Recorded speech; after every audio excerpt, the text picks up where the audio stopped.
foarte mirați unii întreabă, Doamne, cum trebuie să coacem fără foc pâinea noastră cea de toate zilele? Pâinea cum se face?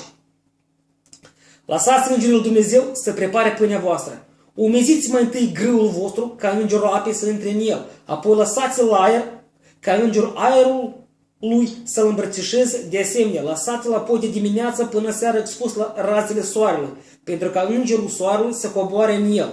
Prin binecuvântarea acestor trei îngeri, germenul vieții se va dezvolta rapid în grâul vostru. Apoi zdrobiți grâul vostru și faceți hostii, adică turte. Așa cum făceau părinții voștri când părăseau Egiptul, această casă a robiei.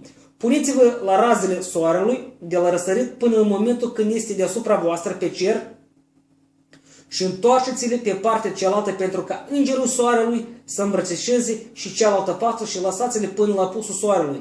Sunt îngerii apei, aerului și soarelui, care au hrănit și au făcut să se coacă grâul pe câmpuri. Ei trebuie de asemenea să pregătească pâinea voastră. Același soare care, grație focului vieții, a făcut să crească și să coacă boabele de grâu, trebuie să coacă pâinea voastră prin același foc. Căci focul soarelui dă viață grâului, pâinii și corpului, dar focul morții omoară grâul, pâinea și corpul. Dar îngerii vieții lui Dumnezeu cel viu nu servesc decât oamenii vii, căci Dumnezeu este Dumnezeu vieții, iar nu Dumnezeu morții.